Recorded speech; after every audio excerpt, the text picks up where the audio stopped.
Hello and welcome to this, the next round in the World Magic Cup. I'm Tim Willoughby alongside Matej Big Z Zadelkai.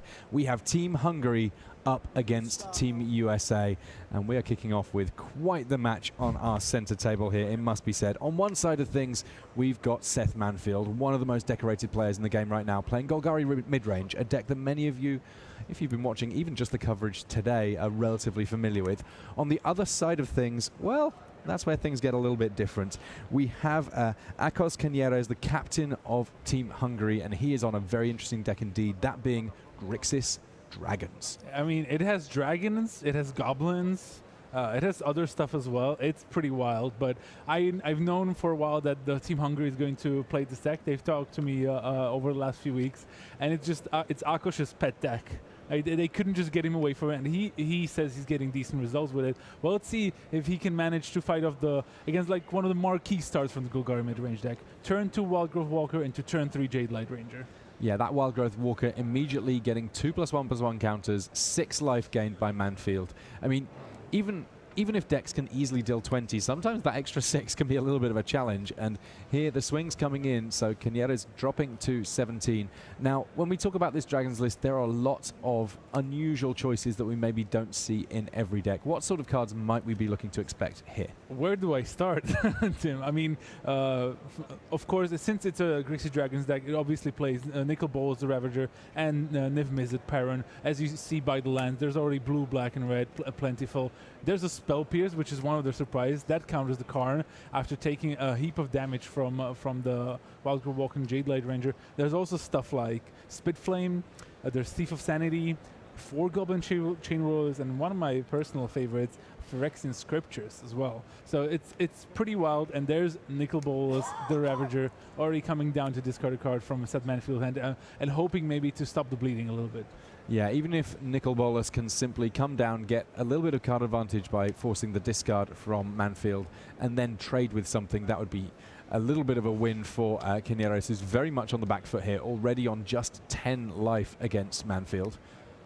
Yeah, it's a great start from the Golgari mid-range deck. Look at that. He played one card, got it counted, but discards another one to the Nicol Bolas. And I assume we're going to see something like, okay, I was expecting a Chupacabra, maybe a Vivian Reed, or a Vraska's Contempt, but no, just a Merfolk Branchwalker. But at least that makes sure that the Wildgrowth Walker is big enough to attack through the Nicol Bolas. Okay, an Assassin's Trophy. Okay, there's the removal spell I was just mentioning.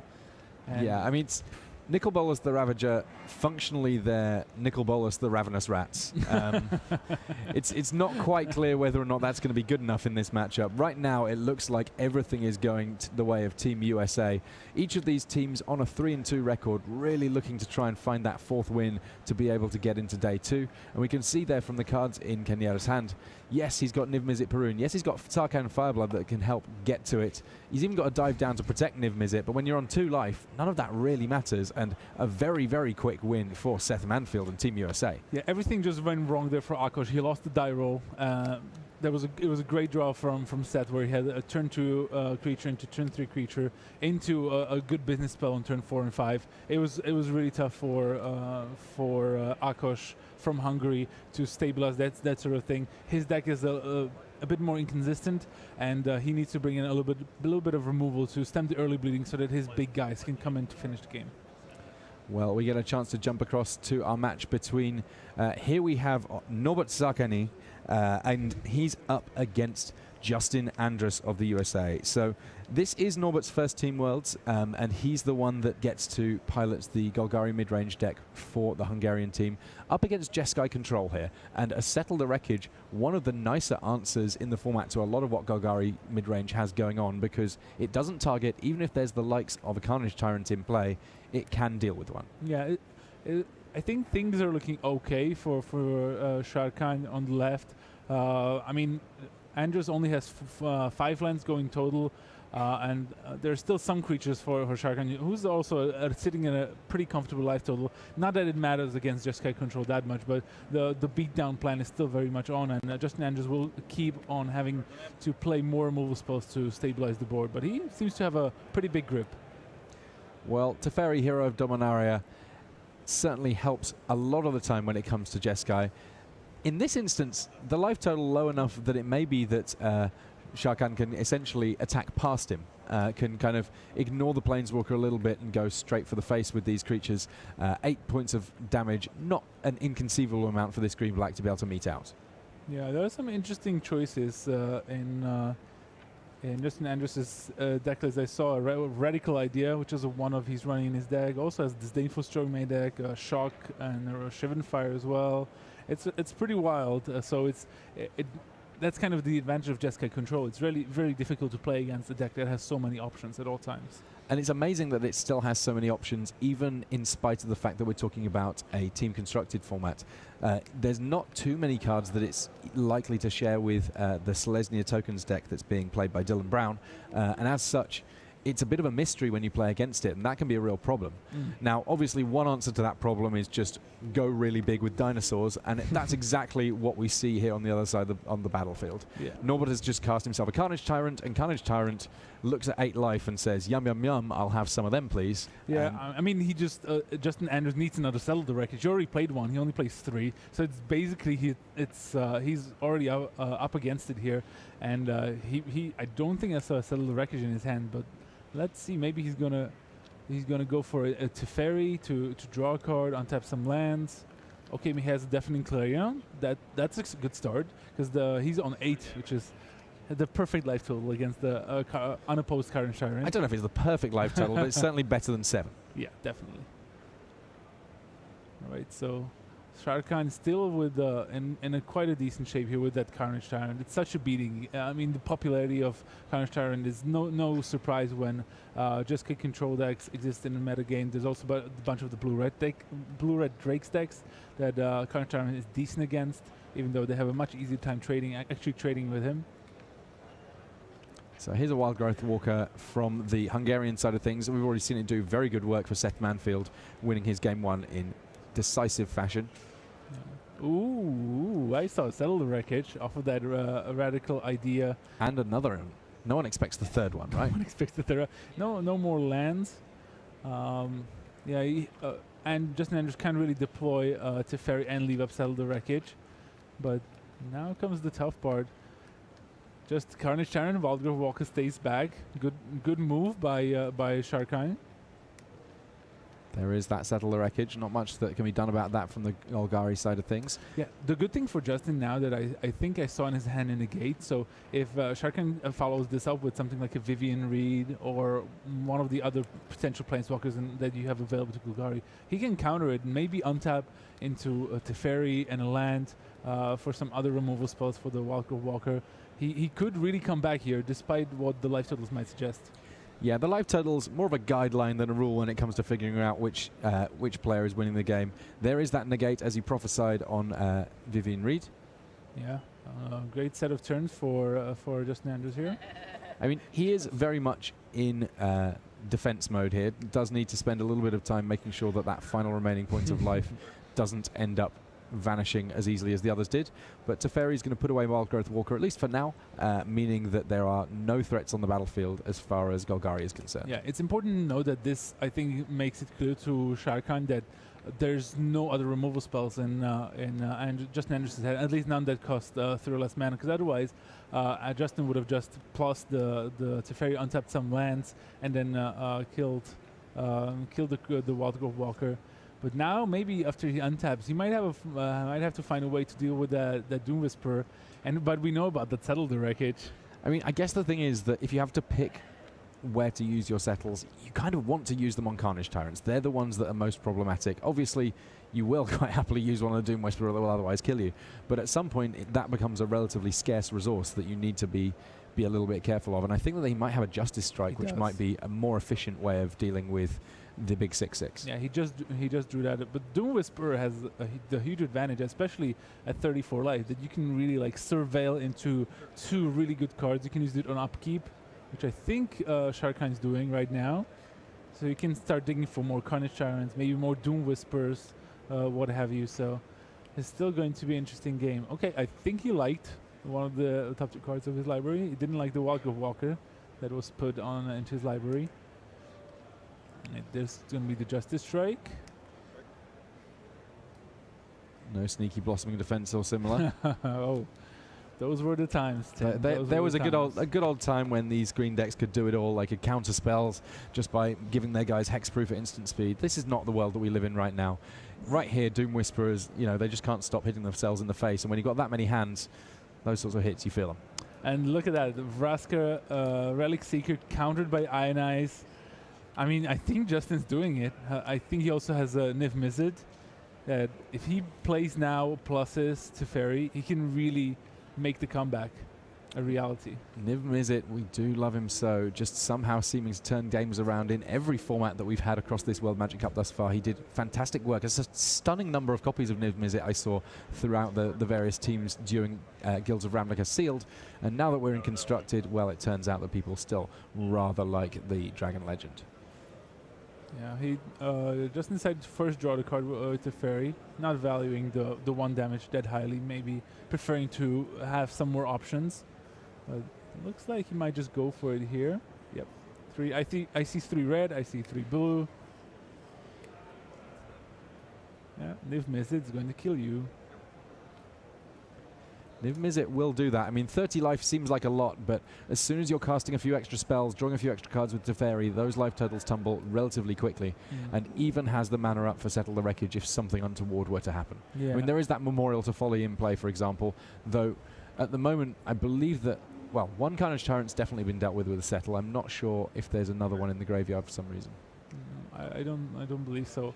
Also, I was surprised that Norbert Charkan didn't use the Doom Whisperer a little bit more aggressively when it was getting killed. I think he could have set up his next 2 draws rather than just the one that he did. So Vraska's Contempt being met with a flurry of spells. They don't appear to be spells that are going to be keeping Niv Mizzet alive, but all of those triggers means that, I mean, Chemist's Insight is all of a sudden 4 mana, draw 3, shoot. Well, in this case, it'll be Sharkan himself for 3. Could do worse. He definitely could do worse, but now he's in a really good spot. I think he has another Niv Mizzet in his hand. Also drew a Justice Strike. Should be decent removal in this spot. And now it looks like Sharkan's out of cards. Yeah, I mean, this is the thing. Once the control decks are drawing orders of magnitude more cards than their opponents, all of a sudden it's like, well, yes, the life totals are 28 to 1, but each and every card that is a problem that gets presented by Sarkhan is something that on the other side can just be answered 1 for 1, and you still got cards left over. Yeah. For those wondering, maybe if his name is Sharkan, it's very close to Sarkhan. Actually, that is where the name comes from. The inspiration for Sarkhan, the Planeswalker, comes from. Because what's the literal translation on that one? It's literally dragon or kite, like Fantastic. the one that when you fly a kite. So I think it's a great name. I would love to be called Dragon. Yeah, Dragon. You kidding me? Yeah. Or Dragon Zadelkai. Dragon. Okay. Speaking of dragons, there's another one of the legendary kind, and I think Justin Andrews is like closing on this game. I mean, okay, yeah. Norbert Charkan is not even trying, and Justin Andrews takes the game. The good thing about this is that Gabor Kocic won his game 1, so the Hungarians are not 0-3 so far in game 1s. Yeah, in spite of it, Gabor not being the captain for this particular Hungarian team, he is the player with easily the most experience on the Hungarian team, both in terms of Pro Tour starts and indeed experience on the World Magic Cup. Yeah, I mean, Hungary is well known for having like a solid set of players always, like that go to GPs. They're really close with each other. I'm actually part of a Facebook group of the Hungarian community, and they really support each other very well. And Gabor is probably the most popular Hungarian player. You might remember Tamás Nagy. He's a World Magic Cup ringer, I would say. He was on so many of the Hungarian national teams, and I mean, I would love to see him back on the Hungarian team together with Gabor, maybe Akos. That's already a solid team in itself. Okay, well, it seems like it might be second verse, same as the first here for Seth Manfield in game 2. He's got that early Wild Growth Walker. This time around, there's at least one reader that's come out the other side of things here for Kenyaris. Yeah, Dragon's Horde for Akos Kenyares, and that's going to kickstart his efforts on his mana. We're going to enable his dragons to come in early, maybe draw him some cards. I already see a Nicol Bolas Ravager in his hand. And let's see if Seth can keep up here. He has a similar start. He's not a Jade Light Ranger, just a Merfolk Branchwalker. I mean, these Explorers, though, they do so many different things with this deck. Obviously, you get to make your creatures bigger, you get to control your draws a little bit, you get to make your Wild Growth Walkers bigger, you get to get a little bit of life. All of these things, lovely. And this means that, in total, Seth Manfield able to continue doing much of what he did in Game 1, which was just to present threats and really pressure any development that the Grixis Dragons deck was looking to achieve. Yeah, also kept the Vivian Reed on top of his deck, so we can assume that Seth does have a bunch of lands in his hand, alongside some more Explore creatures, plus with the Vivian Reed on top. That's a great card to have in this sort of matchup, because all the dragons naturally have flying, and so you want to plop down a Planeswalker, -it to kill the opposing flyer, and be set on your way. Yeah, just try and start shooting them right on out of the sky. Of course, each of these dragons, as and when they get cast, putting a gold token on that dragon's horde, you can start removing those tokens to draw cards, or indeed, the rest of the time, the mana rock is a pretty solid mana rock. Yeah, well, we'll see if it yields any answers to that Wild Growth Walker, because I think Seth can actually not just play the second one for Branch Walker, but another one from his hand. Goes out defensively here. Oh, no, hand has been updated now, so no more Branch Walkers, just 2 lands and Vivian Reed. Yeah, there you see it on camera as well. While Akash draws a card off of the Dragon's Horde. Let's see if he can put something together. I think he drew a Goblin Chain Whirler. We've not seen very many Chain Whirlers in this standard environment, at least at this World Magic Cup. And given the amount of Landwar Elves that have popped up, it seems like it might be well positioned here, though obviously at this point, Exploration has worked out rather well for Seth, such that he doesn't have any 1 toughness creatures just, hanging around. Yeah, and look at the hand from Akash. He has Chain Whirler, another Nickel Balls, Lava Coil, Disdainful Stroke as well. He's probably going to play the Chain Whirler here. Will he follow with Lava Coil on the Wild Walker, or keep a mana for the Disdainful Stroke? That's my question. I mean, it's a tricky one to be sure, and I kind of like the Lava Coil plus Chain Whirler just to deal with the biggest threat on the battlefield. You've then got pretty good blocks, but we'll see what we have next. Vivian Reed having the mana up, looking great there, because Vivian would have been a bit of a problem for a deck whose principal plan to win the game is to play various flyers. Yeah, but he's looking to flip the Nicol Bolas. That's where you want to get in. Like 7th land. Yep. Maybe, yeah, he's going to attack first. Yeah. I think Seth's going to allow that. A cheeky little hit. Yeah, and there's the flip on the Nicol Bolas. There we go. Now the deck's ticking, humming along. And now we got a bunch of options here. You won't find a 7 on that dice there. Yeah, he's going to kill the Wild Growth Walker immediately, while still having a Chain Whirl up for defense. So Seth looking for a removal spell here, so he can take down the big dragon Planeswalker now. Yeah, Nicol Bolas, the Arisen, successfully becoming a Planeswalker, at which point this is one of the more powerful Planeswalkers that you'll see, because obviously there's been a lot of mana invested into it over the 2 turns, 1 to cast and then 1 to transform. Yeah. And it's just so powerful if it ever survives. Just the fact that you can keep drawing cards, it also has plenty of loyalty from the get-go, but even the -4 is just really powerful. You can take, Seth's Vivian Reed, you can bring your something like a Nif Mizzet back onto the battlefield from your graveyard, and yeah, it just does a lot. So Memorial to Folly, Wild Growth Walker. Ooh, poor turn for Seth Manfield there, and now we're gonna see the Nicol Bolas the Arisen just chugging along. Yeah, how's about we gain 2 loyalty, draw 2 cards. Once you're drawing 3 cards a turn, all sorts of interesting lines open up. The Lava Coil now will be able to cleanly deal with Wild Growth Walker just in 1. We also have Nicol Bolas the Ravager. Now, right now, yes, we have 2 Nicol Bolases in play, but they have different names. They're perfectly happy to hang around. We have, a glitch in the Matrix at most, but it's not a full paradox, so I don't think the world's going to end just yet. We'll see soon enough. All right, Dragon's Horde got a counter, and now Akash is running amok here. Lava Coil, the Wild Growth Walker, he still has Shock to kill one of the Branch Walkers if he needs it. But I don't think he will need it. Seth is a little bit flooded here. So the advantage bar firmly on the Hungarian side. I mean, this deck's just rocking and rolling all of a sudden. Interesting there, Vraska's Intent being used on Nicol Bolas the Ravager rather than on Nicol Bolas the Risen. That because Seth felt like he could get away with simply attacking down this Planeswalker. Yeah. That plan, maybe not quite as effective as he maybe was hoping. There was the shock to deny that plan a little bit. So Nicol Bolas, one way or another, still around. And I really like what Akash is doing in this matchup. He actually, I think, just drew a Fight with Fire, drew 2 cards with Nickel Ball as the Arisen. He has another Ravager in his hand. Akash's deck is certainly spicy, and as I said, he's been playing it well. There's Spit Flame. This is a nice one. Another one that you just might want to double check the wording on. Not something that we see every day, but if you're playing a deck with plenty of dragons, Spit Flame is a very, very solid inclusion indeed.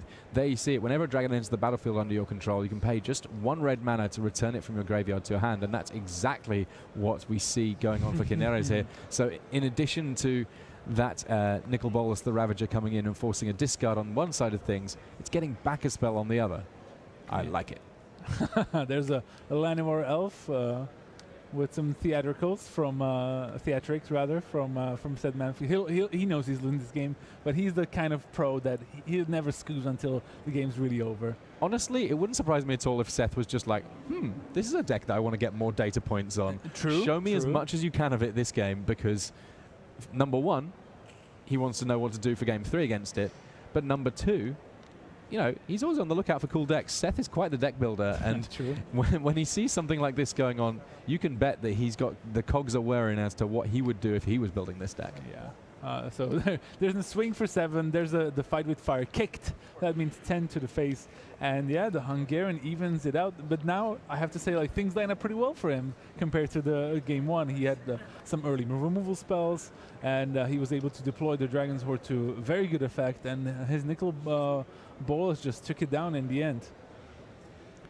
All right, so we're going to be able to jump back into our game here up top. So this is Norbert Sarkan on one side of things, and on the other, well, we have Justin Andrus from Team America, I believe. Yep, that's correct. Yeah, with Justin of the USA being up a game. The one match that we've not seen, Dylan Brown on Selesnya tokens. An interesting take on what to be doing in this format. We might get a chance to jump across to that. He's up against Gabor Kopchis, who is down the bottom table there. But Llanowar on turn 1 here from Sharkan, and thinking about the Goblin Chain Whirlers in the Dragon's deck. Oh, they love to feast on a little goblin every now and again. Yeah, so a lot of people are not playing, or not many people are playing Grixis Dragons, just because it feels like it's you take away cards from the Golgari deck potentially. You know, you can talk about the Vraska's Contents, maybe Duress is out of the sideboard, but just the reality is that the Dragon's deck is basically blue-red based, with only a couple of black cards. So there's really not much overlap between those decks. So here the Hungarians getting to play their pet deck to decent effect so far, and while not hurting any of the chances for a Golgari midrange or the Boros aggro deck. And speaking of aggro, Llanowar into Merfolk Branch Rocket, but just a pass on turn 3 here for Sharkan. On the other side of things, Search for Azcanta means that Andrus will be able to fix his draws just a little bit each and every turn. Have a look, decide if he wants to put it into the graveyard. Once he's got 7 lands in there, though, the Search for Azcanta will be a complete, and Azcanta the Sunken Ruin will dig up all manner of goodies for Team America. Yeah, I would say this format, the standard format, is slightly cyclical, because Search for Azcanta was very popular at the start of this standard, but then slowly fell out of favor as blue-red Phoenix decks were getting popular. But now Search for Azcanta is back on the rise as the format has slowed down a little bit here. So yeah, we're going to see an untapped Sacred Foundry, and I think a Deafening Clarion to clear the board. So and now let's see if the Hungarian can punish the American for tapping out in the early game. This looks to be a pretty good hand for Andrus against the likes of Golgari midrange. He already had access to Settle the Wreckage in early games, and now he even has Star of Extinction, another way of dealing with the big old dinos on the other side of the battlefield. That's a good hand. The Radical Idea also is going to draw him into some more things, and he's going to have the key counter spell for the turn 5. If you look at Sharkan's hand, he has both Doom Whisperer and Vivian Reed, so you definitely want to counter those so that you don't fall behind too much. Picking up a negate as well here. So if Sharkan goes for Vivian Reed, he can negate a Radical Idea. If he goes for Doom Whisperer, he can maybe Ionize. Let's see what the Hungarian decides. Of course, he attacks first with the Branch Wolf here. Yeah, step one, get that damage in. And, you know, Andrus' life total is going down quite nicely here. It's not as if the Golgari mid-range deck has had to ever commit lots of threats to the battlefield, which is a nice old feeling. But Doom Whisperer seems very likely to meet a response here, and Ionize is exactly that. Not only dealing with the big mythic rare, but additionally a couple of points of damage on top. 2 damage straight to Sharkan himself. Yeah, it's I like the Doom Whisperer play there from Sharkan. It's putting more pressure on the board while also giving him some card selection. Even though Vivian is also fine, I like that Doom Whisperer really applies pressure to the life total here. Yeah, so some upkeep shenanigans here from Justin Andrus, thinking about what if he wants to keep the top card. Doesn't want the Shivan Fire, even though it does kill the Branchwalker. I think he's digging for a 5th land because he wanted to slam down a Teferi here. I mean, I can respect that. I think we all really want to slam down a Teferi at some point. Of course. So instead, it looks like Justin will only go for a Radical Idea, digging for a land here. Only finds a Chemisters inside. I think now he's going to pass up with Negate Mana, at least to try to nab that Vivian read. But if Sharkan has a creature here, I think he drew out Doom Whisper. Maybe he should just go for that because he would represent lethal with that. And maybe the Hungarian, which I thought was slightly disadvantage here after those early plays from the American. Let's see what he plays here. He's consulting, yeah. And did Akos recommend the Doom Whisperer? No, he's gonna recommend something else. Just 3 mana. Okay, Deathcore Scavenger. So that resolves. That exiles the Radical Idea. Yeah, and of course he can. Justin Andrus can respond to that. I mean, this is still a perfectly fine situation for Team Hungary. I mean, obviously it's lovely when you can also use a Death Gorge Scavenger to actually get some value by getting something out of the graveyard, but this is kind of the right amount of threats on the battlefield that it really does provoke a response, but not so much that if they all go away in one fell swoop that your game plan is completely stymied. Yeah, it's these are really complicated turns. From both sides, they have to sequence the cards in the right way. We have the big advantage of knowing what each player has in their hand, but the players don't have this luxury. So while I put the advantage bar, it's slightly favored for Sharkan. It's basically only because Andrus has a bit of trouble with drawing the mana, but now he drew the 5th one and can deploy Teferi. Teferi immediately ticking up to 5, drawing an additional card, untapping some lands for Andrus. He is going to be looking to lean on those lands pretty hard here. He's untapped. Now, if you're Sharkan here, I mean, you probably have to try and kill Teferi here, right? I mean, 9 is a lot of damage to deal while ignoring the Planeswalker. Yeah, I would like attacking Teferi here and playing Doom Whisper, just because I wouldn't expect Justin Andrus to have a scatter. You just go with Vrask Contempt. That gets negated. It's fine. At least you now know what situation you're in. Yeah. And it forces the attack on Teferi rather than allowing for the Planeswalker to be dealt with essentially for free. So it's gained you some life in essence. Yeah, the important thing here, the Death Lord Scavenger gets to attack and it delays the flipping of the first game. No, okay, never mind. I don't quite see if it's 5 or 6 cards in his graveyard now, with now including that Teferi. Looks like 5, but we can potentially double check that. Yeah, we'll see. We'll see soon enough after the upkeep trigger from the Search for a Scanter resolves. It looks like 5 anyway. Ooh, Ral. Is it Viceroy coming along to join this Planeswalker party? So far, the Planeswalkers that have come along haven't actually had too warm a welcome, but it might be that Ral can turn that around for Team America. He's certainly dressed in the appropriate colors. Yeah. So in the previous turns, I really would have liked Sharkan to play the Doom Whisperer. And he hasn't played it now. At this point, now it becomes a little bit risky because Star of Extinction is a very common card to be run in Jeskai from control list, and you just don't want to run out the Doom Whisperer and just get it cleaned up alongside your other few creatures. So I think Sharkan, once he untaps, is going to try to go for something like the Vivian Reed that he's been holding for quite a while now. Okay, here is Ral. He's the Viceroy of the Izzet League, and immediately uses his ability in order to be able to kill off that little dino there that's been chomping away on his graveyard. Yeah, but now it's a sequence of plays that's going to favor the Hungarians quite a bit. I think he can take down the Ral because there's no Shivan Fire Shock, and now Sharkan can maybe play Vivian and minus it to kill the Search for a Scanta. and deny that fantastic ability of a Scan to the Sunken Ruin. Yeah, and that was the kind of play that you didn't need to have a strong sense of what cards were left in your opponent's hand. This Star of Extinction here, it's a relatively low impact one compared to what could have been achieved with it. Yes, it's dealing with a Planeswalker. Yes, it's dealing with one creature, but at least everything that Sarkhan was playing was actually also dealing with threats on the other side of the battlefield without having to sort of wait around with Summoning Sickness. And now there's a Doom Whisperer that can come down for Sarkhan and try to take advantage of this game. Remember, Justin Andrews still has decent hand. He has Teferi, Hero of Dominar, and a Chemister's inside. So he should be able to at least draw some cards and maybe draw a little bit out of this. But Teferi minus first. Oh, Doom Whisperer, you've never really had a chance to hang around on the battlefield just yet, have you? Yeah, I think he's going to do some surveilling first. He's all handsy, just having a look at the top of Sarkhan's deck there. Yeah, and now he very likely wants to draw into something like Carnage Tyrant. We saw those in game 1.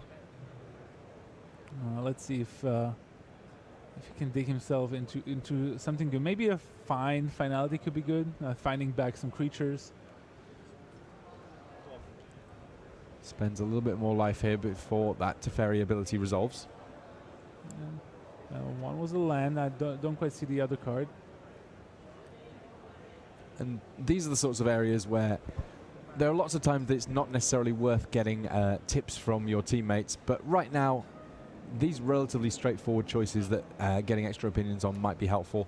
Right now things all locked up in every other game on our table, so the match between Canieres and Manfield, we knew that was going to go to game 3, but between Coxes and Brown as well, that will go to a decider. If Sarkhan can win this game here as well, then we're just going to have a whole bunch of game 3s, a fantastic array of magic for us. Yeah, that would be quite nice. So, yeah, all the surveilling led Sarkhan to find Carnage Tyrant. And now Justin Andrews has to find a Cellular Wreckage or another Star of Extinction.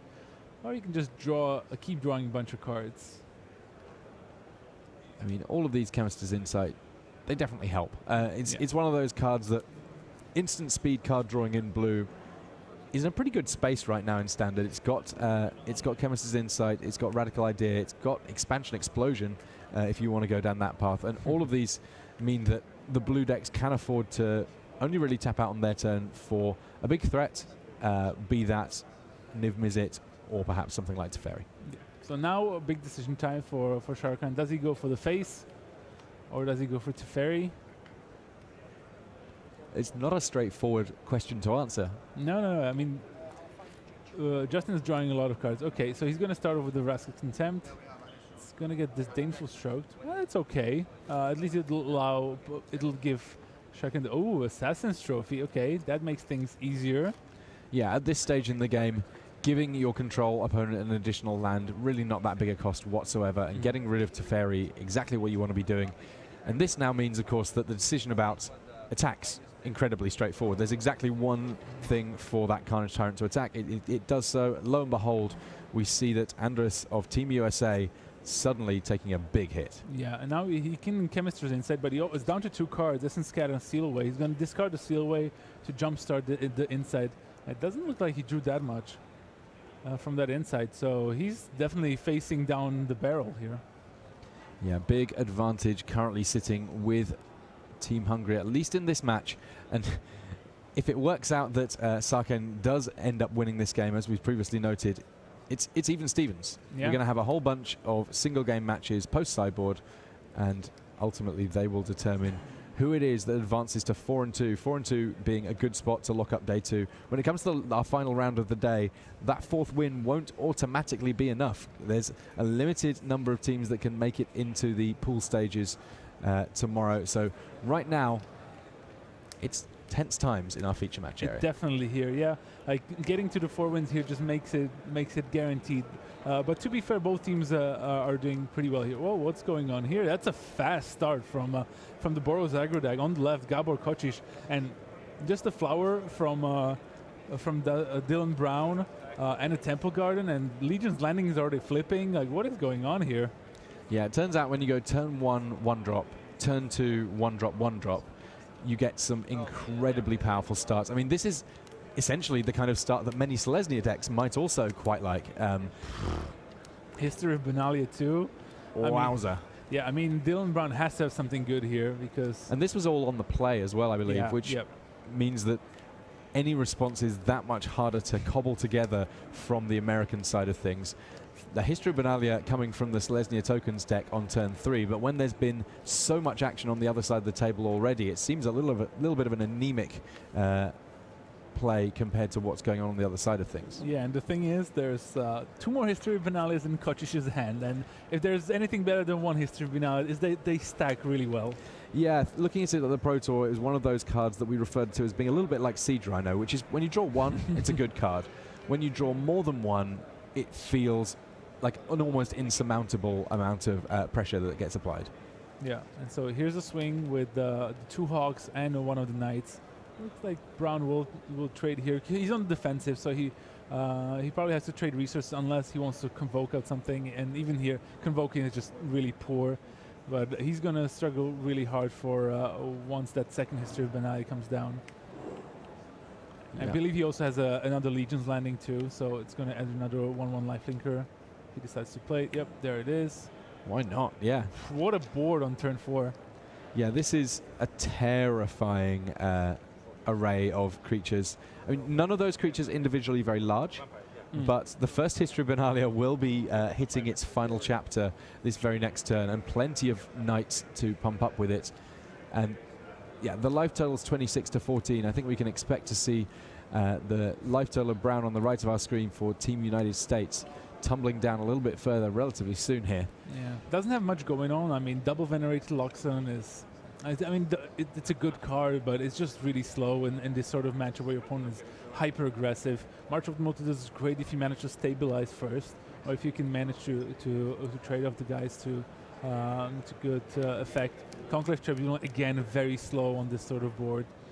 I'm not liking the situation for Dylan Brown here.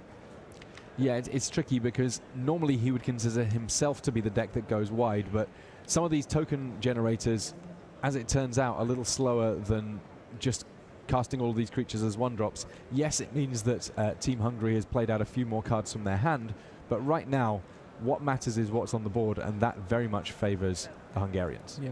One line of play that Dylan Brown can go for, I think that he was indicating to his team that he was about to do, would be Sapperling Migration into Conclave Tribunal, tapping 2 Sapperlings to exile probably 1 of the Knights, just to decrease the amount of damage coming through after that 3rd chapter hits. So we'll see if they decide. They could also play Sapperling Migration, Venerated Loxodon, not a play I like very much. So it's rough here for the Americans here. Yeah, I mean, when you have a Convoke creature in play, casting the likes of Sapperling Migration, kind of a mana neutral play, but that might still just not be good enough. We do see 2 mana being tapped for the Sapperling Migration though, so finding the Conclave Tribunal to be worthy gets rid of the History of Benalia that's only in chapter 1. So basically, rather than killing a Knight, denying a Knight, and indeed a pump in the future. Yeah, so they're basically hoping to weather the storm the following turn. It's going to be a lot of damage coming through here from those Knights. There are going to be 4 3s. Along with the Hawks, so it's a bunch of damage, but I think the Americans are hoping that once they untap, maybe they can play a big March of Multitudes, play a bunch of Lifelinkers, trade a little bit more efficiently, gain some life back that they've lost, playing it out this way, and yeah. So we're saying difficult. There's a chance. There is a chance. Yes, I'm saying there is a chance, yes. It's nearly Christmas time, and, you know, you never know. I mean, it could be a Christmas miracle, but we'll see. It will depend heavily on quite what Gabor has there, apart from the History of Benalia. Maybe he has a good follow-up as well. There are thems that would suggest he doesn't need much of a follow-up here, Matej, but he's got it nonetheless. Yeah, that's 11 damage coming through here. That Legion's Landing is triggering. He'll only be allowed to keep 1 copy of a Danto in play. He didn't have to change the card in the sleeve. Yeah, you know, he just wanted to show you it had a real back. Yeah. Show off that nice picture very briefly. Yep. So I think it's going to resolve. So, yep. 9, 10, 11. So Brown down to 3. the play of not chump blocking, it just makes sense because the Celestine tokens just really wants to keep creatures around. It's so important for all the convoking stuff that the deck does. But now that there's another history of Benalia, and we'll now see if Brown can really stabilize, maybe with that March.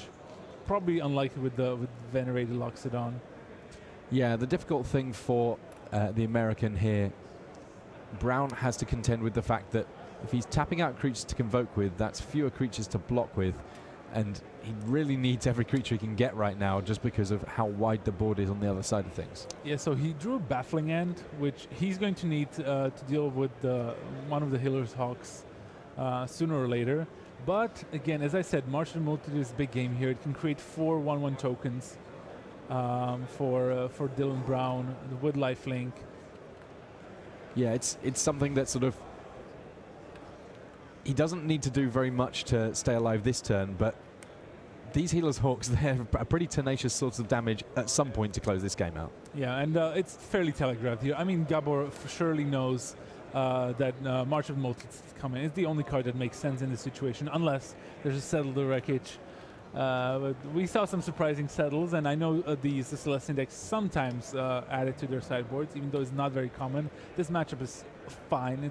I would say it's more even than it looks. Well, this is one of those matchups where if Coxis was worried about that, he genuinely could turn to his teammates that are playing against Jeskai Control and say, have you seen a Settle the Wreckage? Yeah, speaking of worried, now this is the issue. If Kočiš only attacks with the flyers, thanks to the Aurelia pump, I think they're just lethal. Yep, there's the handshake, Hungarians. All right. Match ball.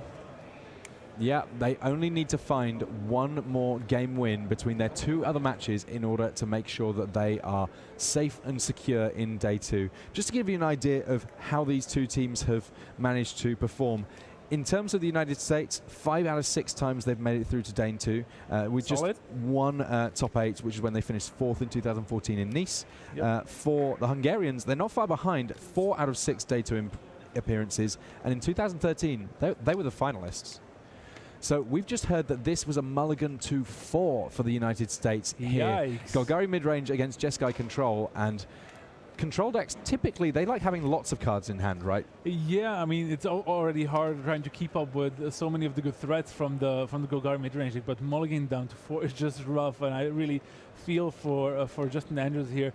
And but Norbert Sharkin doesn't even hold back here. He has a turn to Midnight Reaper, which is a decent clock and like quite resilient against removal because it's going to give you cards back.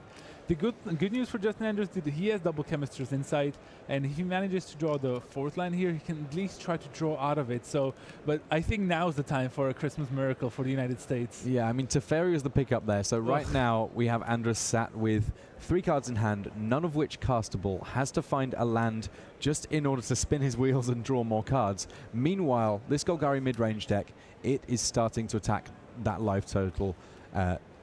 In this instance, a couple points of damage. We've got a Merfolk Branchwalker that's going to represent a few more. So it's not going to take very long for Hungary to punish this draw if we don't see anything decisive here from Andrus. He just has to pass it back. Star of Extinction, the exact opposite of what he needed. It destroys lands. It doesn't represent a land. Yeah, it's the exact opposite of what you want. A 7 mana card is really not something you like here. And the duress as well, so now Norbert Sharkin will know exactly what is going on for Justin Andrews. This is rough. And takes Teferi there. I like that. There's no point trying to take one of these Chemist's Insight. Not only are there 2 of them, they also have Jumpstart. Yeah. We're so far away from Star of Extinction being relevant that the Planeswalker is the way that if this Jeskai deck was somehow to get back into it, it might be able to. But right now it seems like it might be that United States are going to have to hope for a little bit of good fortune next round, because this round is looking very difficult for them indeed. Yeah, I mean, it's just bad luck for the Americans here. It reminds me of Luis Carvargas mulliganing to 3 or 4 cards in the finals of the Pro Tour, and you know the Americans are now, they still have a chance to make day 2, but this was kind of like the winning in that you're hoping to really get there, and yeah, Norbert Sharkin is really not holding back. Well, the difference is that if you get to 4 wins in this round, you're locked in. That's great. You get to go home. We'll see you tomorrow. If you get to 4 wins next round, you need to hope your tiebreakers hold up. I think it should be fine for Team USA. Look at that. Even a turn 5 Vraska Relic Secret. This is really like I would say, slamming the nail into the coffin of the United States here. Yeah, you know, we're just going to bring some pirates to the party. It's a pirate party now. Yeah, cackling away, and there's the handshake. Rough times there.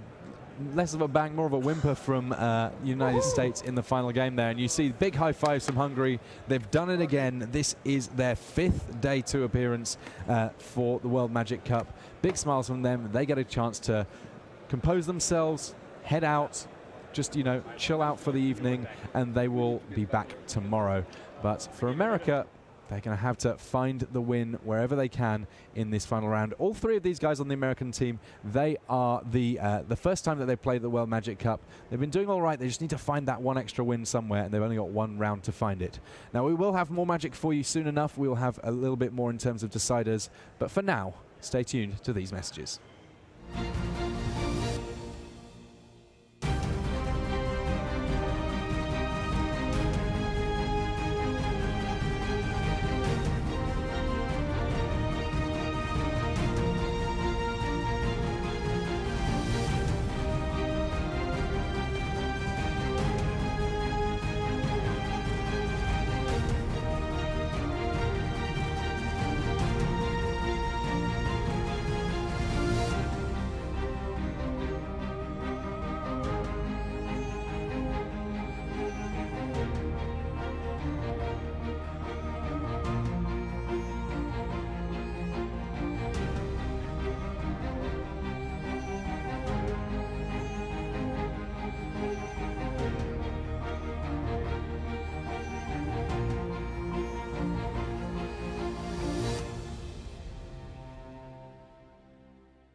Welcome back. Here we are at the World Magic Cup, day 1 of 5 and almost 6 rounds done.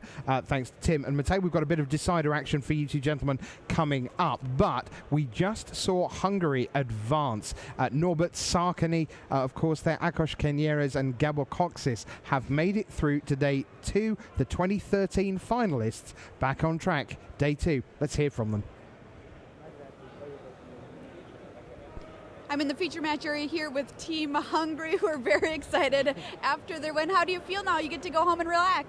Yes, I feel exactly awesome because this is my first day to a professional event. I have been captain in 2016 and I was in the team in 2015, and that was the only 2 VMC where Hungary didn't make day 2. Yeah, so he's bad omen for the team, but we had to carry him. Well, good job. And one of you is playing Grixis Dragons, but it's not the person whose last name literally translates to dragon. No. So who is it? It's me. Okay, so I have a question about that deck choice because it's a little bit unusual to not be just Sky Control, not be Is It Drakes. Why did you choose that deck? Yeah, well, I had a thing about being a mid-range deck with similarity for the black-red mid-range from the previous metagame. I wanted to play Goblin Chainwheeler, I wanted to play the best mid-range creatures, so I play Thief of Sanity, Chainwheeler, some dragons, and actually the deck... Yeah, I play the Planeswalker, so this deck can actually cheat into play Niv Mizzet on turn 4. That's awesome. I was looking for the best Niv Mizzet deck since it came out, because that card is awesome. It's the best ever printed, and finally I find it. How are you happy with your deck over here? Well, I'm playing the mono white / red deck, which is a hybrid between the Pro Tour Channel Fireball deck and the winner. So I'm playing all the lifelink package. My worst matchup is Selesnya. I played it 3 times in the 3 rounds. First one, I didn't manage to finish the game. They won. The second one I lost, and now I was lucky to draw triple Benalia, which was good. I like the deck a lot. I played a lot with it online, so yeah, it's a good deck. And how are you liking the World Magic Cup? It's awesome. I'm playing Ixalan Sealed and Constructed, so what can I say? Sounds good, and you all have a special message for your fellow countrymen, right? Yeah, so we would just like to say a really big thank you to all the people following us in Hungary. Köszi, srácok! Köszi! Köszi slácsok. Köszi, srácok. I tried. Anyway, back to you. Thank you. So, was that Hungarian or Welsh? I'm not quite sure. Anyway, congratulations to Hungary. They've made it through. It's time for the decider. We're going to head to Finland against Argentina, and it really is a decider because they're at 3 and 2. So the winner of this game, it is game 3 of match 3 at 3 and 2. The winner advances to day 2. The loser has to go into the tiebreak scrum and hope they win and their tiebreaks hold up. So here with the tale of that final game, the decider, it's Tim and Matej. Thank you, Rich. So we have on the left of our screen, this is Jaya Farjat of Argentina. He's up against Larry Pisper, who's on Selesnya tokens, one of the lists that sort of, it's not ubiquitous, but we're seeing a little bit from it. I'm intrigued as to your thoughts as to how this matchup goes, because Golgari mid-range, we've seen an awful lot. Obviously, there's a reason that some people have elected to go for a different style of green deck. I mean, it's I would say it's somewhat even. It depends on some of the individual card choices, but the matches are still are usually quite long and fun, and it's about the finalities out of the mid-range deck. But the Selesnya tokens has some really big haymakers and March of the Multitudes. Even something like Immortal Sun is a great sideboard card for this particular matchup. And of course, History of Benalia being the awesome card that it is. We're going to see a Duress revealing quite a strong hand there. Baffling Hand, it's at least History of Benalia, March of the Multitudes. A lot of options here to choose from the Argentina on the left. Yeah, it seems like this is a pretty solid hand for Larry Pisper. Pisper with a little bit more experience when it comes to this World Magic Cup than his opponent here. He's played in a couple of these already. Yeah, I mean, Finland, for me, are one of the dark horses in a way. They even said that they think they're one of the best teams because they're fairly balanced. Matti Kuisma is the captain. He's a very experienced player. Already has some decent success behind him. Lauri Pispa also a very solid player, or qualified for some PTs as well for next season. season, or this season rather. And then Rope Meza also has Pro Tour experience and GP top 8, I believe. So he's they're a solid team. Yeah, they've got 2 GP wins between them as well within the last 12 months. And exactly. When it comes to Finnish Magic, a lot of the time they all travel together when it comes to going to these events. So these players know each other very, very well indeed. And that really does help with making sure the team dynamic works very well, as a Song of Freyalise comes down here for Larry Pisper. Yeah, I thought that was a History of Benalia, but no, it's a Song of Freyalise. And this is what they talked to me on Thursday about, that they think this card is underplayed, and they think it's actually fairly decent in the Green White Celestia deck. And I know that the Danes are also running it. They prepare together with the Finns. Yeah, it's a really interesting card. It's one that I think that initially when Goblin Chainwhirler was on the rise, there were a lot of people that had played Song of Freyalise in Limited and were like, this feels like it ought to be the next big thing. There's Llanwar Elves, there's Song of Freyalise. It didn't quite work out then because of so many Chainwhirlers, but now seems like a good time for it. Yeah, Chainwhirler is on the down low, and now you can see here the Song of Freyalise enables these 2 Saprolings to generate mana. And it doesn't really matter with regards to March of the Multitudes, but the 3rd chapter, putting all the +1/+1 counters on some of the 1/1 lifelikers is very important, and that's why Jair Farjad is just looking to get.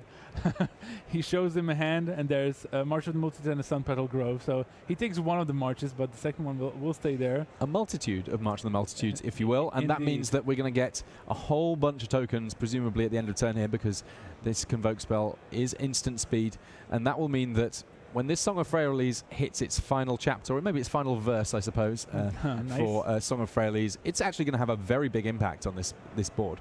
Yep, so here they are, 3 1/1 life flickers. We're going to get the final chapter, final verse, a bunch of dice entering the battlefield here. Larry there getting some help from his teammates. They just winged a whole just stack of dice at him because they knew that he was going to need them. Nice. Also Legion's Landing. That's going to flip right away into Adanto, the first fort. And a huge swing here from Lauri Pispa. The only downside to this is that he's basically out of cards. And now if Farjad has a finality here, that's just going to be a huge swing on this board. Yeah, I mean, that attack was essentially free. Vigilance, Trample, Indestructible does it all, but finality here means that everything goes away. We start over from nothing, and it's Jaya on the left-hand side of our screen that has more in the way of cards in hand, though. And down to the first fort might have something to say about that. I mean, at least it means that the worst that can happen for Lauri Pispa is that he gets to make a 1/1 vampire each and every turn. Yeah, and there are some really good haymakers that Lauri Pispa can draw. He should have enough time to draw into everything he needs. As Jade Light Ranger pops up, finds a Secret Square. We'll see if Jair likes this one. Yeah, looks that way. And so more 1/1 tokens, which is fine. But if he ever draws a Trostani or another March of the Multitudes, he's going to be in great shape. I kind of like this Selesnya tokens deck. It's got a little bit of action in the early turns, but it also gets to do haymakers later on as well. Remember that this sort of list that the Finns are running is a little bit unconventional compared to the list that was popularized by the Japanese players at last Pro Tour. Teruya Kakumai went 8-2 with Celestia tokens and standard alongside one of his compatriots, which is a fairly standard build that has been getting to players to top 8s in Shizuoka and other locations over the last few weeks. And a bunch of Hunted Witnesses there. Also quite unusual for the regular Celestia tokens build, but probably pretty decent with Song of Freyalise, and also quite resilient to removal. Yeah, it's something that we saw some of the French running in their mono-white or nearly mono-white lists at the Pro Tour. And basically, I think they came to the conclusion that the thing that they cared about was consistently having creatures in play, and Hunted Witness plays into that quite nicely because it takes two goes around to actually fully kill it. Yeah, and now a History of Benalia, and Lauri Pispa is firmly going wide here. This is going to necessitate another sweeper from Farjad very soon here. At least he has those Chupacabras. Those are pretty decent at stabilizing the board, but we know that Adanto and History and any potential haymakers off the top just going to make this very difficult for the Golgari mid-range deck. There's a Song of Freyalise. Oh, this is going to be absolutely horrible. When this gets to the big chorus, it could be all over for Team Argentina, because +1/+1, Vigilance, Trample, Indestructible, it's the freest of free attacks imaginable. There's the only punishment you could end up facing is something like settle the wreckage, but even that wouldn't come from Golgari mid-range. Just one more turn until we get to the final moment. Oh, never mind. Flower Flourish.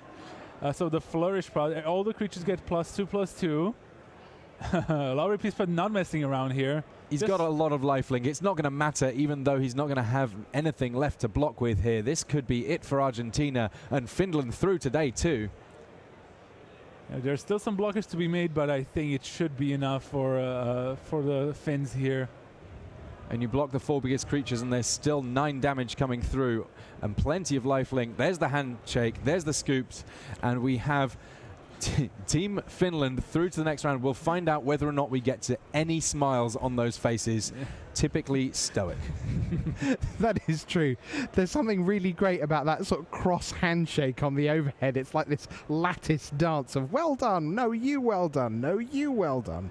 Yeah, great stuff. So good stuff by Finland. They advance. That means Argentina are sitting at 3-3, and as we know, Team USA are sitting at 3-3.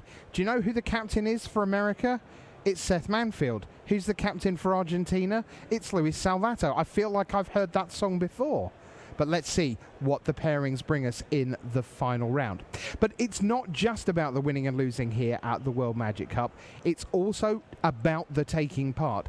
And for that, Wizards of the Coast have always had what they call the Spirit Awards, which is not about whether you've got the exact right sideboard configuration or whether you can correctly deduce the bottom remaining 4 cards of your opponent's library. It's about playing and taking part and sharing great memories with your friends, and also the new friends that you meet through the World Magic Cup. Maria Bartholdi has more.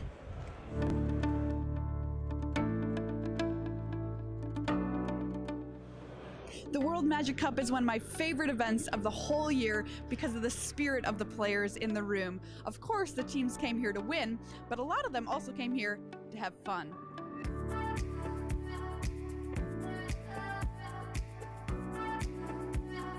The Spirit Awards is something unique to this event, where a few teams will win prizes based on the costumes they wore. The Spirit Award at the World Magic Cup is an opportunity for a lot of these players to be able to show some pride for their country, and it's an opportunity to be able to have some fun with this event. Magic, especially at the professional level, tends to be very serious business, especially when there's a lot of money and points on the line. The World Magic Cup is just a super unique event, and it's oftentimes even when you have players who don't get a chance to go to a lot of premier level events, they don't qualify for the Pro Tour a lot, this is their one chance to be on a big stage, and they really want to dress for the occasion. I've got Team Guatemala here, and tell me a little bit about your jackets. They're awesome. Thank you very much. These are some unique designs that we made in Guatemala. So even if you go to Guatemala to store a market or something, you're not going to be able to find these ones because these are a unique design. This is our national bird. It's called Quetzal. So it's green, and that's the reason why we have this also. Tell me a little bit about this tournament. Why is it special to you? Well, this tournament, it's really special because 3 years ago, Guatemala did top 8 in Barcelona. So now we are here back in Barcelona, and we are a really good team. We have been testing a lot for this tournament, and I think we are going to make it. I'm here with Team Mexico, and your outfits are awesome. Tell me a little bit about what inspired these. Well, it's like a local, revolutionary, from a century ago. I gotta ask about the mustache. Is it uncomfortable? Yeah, a lot. Hey everybody, I'm with Team Scotland here, and I've got to say, I love your outfits. Tell me a little bit about them. These are the traditional dress of Scotland. We're all wearing kilts. We're all very formal. We're all here to have a celebration. We're all here for a good time. So tell me, what is this called here, this purse? I don't want to call it a purse, but that's the only word I have. It's a sporran. A sporran? What's a sporran? Basically, my pockets for as you can see, I don't really have anywhere to sort of put some stuff. I've got a couple of inside pockets, but this is just where you keep a hold of all your little bits and pieces. So this is your sideboard in here? Yes, extra sleeves, dice, pens, all the usual kind of stuff. Wow, that's so handy. So tell me a little bit about this tournament. You love the World Magic Cup, right? Yeah, we do. It's a real community favorite. Everyone gets really behind it. So, expectations are high coming into this. But the spirit of the World Magic Cup can be summed up in more than just the costumes that the players wear to the tournament. Everybody here is having such a good time. The mood in the room is light. People are so excited to see their friends. This is a huge tournament for a lot of smaller countries who don't really get the chance to compete on an international scale. So it's really great to see a lot of people here meeting their friends, hanging out with people they haven't seen in a long time, and playing some really awesome Magic too.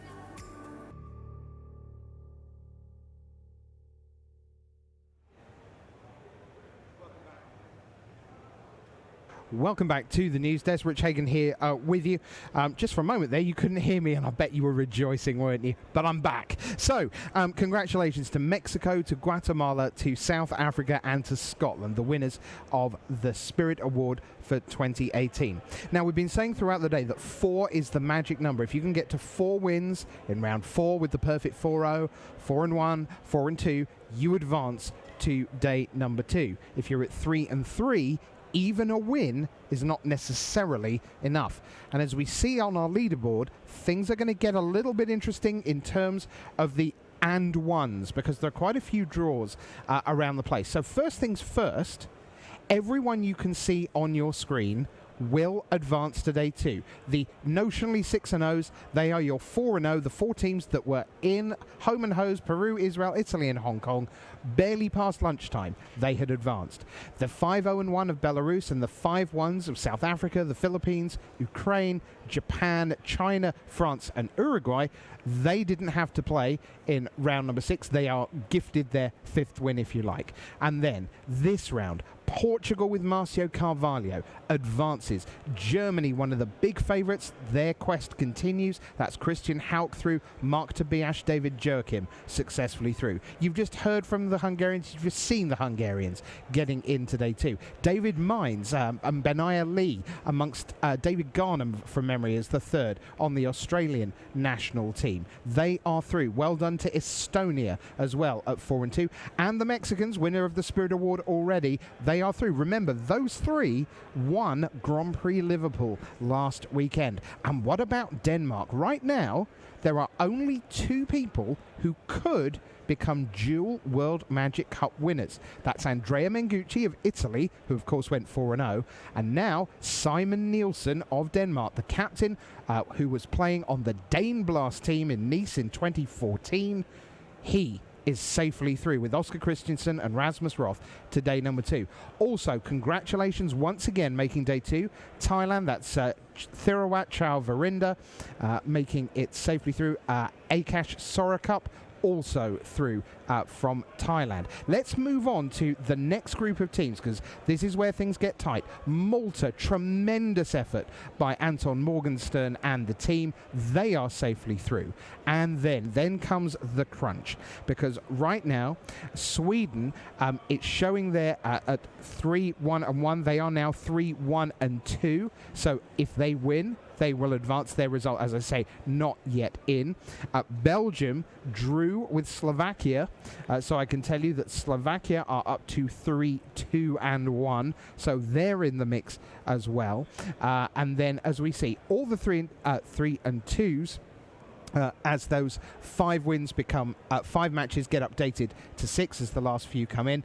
Ireland, they have a win and in coming up. The United States have a win and probably in. Again, at 3-3, you have to win and hope your tie breaks hold up. The Finland result not yet in, but I can tell you that Finland is through because they defeated Argentina. You saw that. That means Argentina will face a tie-break match at 3-3. Lithuania, 3-3, looking to go 4-3. Sigtrygger, the Icelandic captain, has a team still in with a shout at 3-3, as are the Dominican Republic. Austria, they look really good to me. Mark Mulbach, Elias Klocker, and Emmanuel Gershenson. I thought they had a great chance of doing well here, and they still may, because all those 3-3s know that they are in the thick of things. They're going to go even one stage further down our leaderboard, because Slovenia are there at 3-3, and then if we take even from 41 down to 60 if we can. There we are. There's Canada at 3-3. Now, we've hardly heard from the Canadians. Every time Alexander Hayne has captained the side, they've made it to day 2. They're leaving it very, very tight, but it's still possible. 41st, somehow they have to get up to 32nd. But as you can see, Argentina, we know, are now at 3-3. Luxembourg with Steve Hatto still in the fight in 47th place. Puerto Rico, win or lose, and in fact they drew against Sweden. They were the team that drew with Sweden this last round. They will certainly be in with a win in the last round. Puerto Rico, who famously made it all the way to the final in 2012. So many big teams. You'll think last year's finalists, Poland, former champion Ivan Flock from the old Team Worlds back in the day. Slovakia still in with a shout. So that's the shape of things here. We have one tumultuous round coming up, and that is going to happen in just a few short minutes. We're going to take a quick break. That's where we're going to head next because the pairings are up, and then we'll be joined here at the desk by Marshall Sutcliffe and Simon Gertzen for all the action of the last round. It wouldn't surprise me if we saw the head-banded Star-Spangled Banner once again, because the chances are out of time. If USA are going to make it through and win this whole thing, they need to win the next round. We'll see you in just a moment.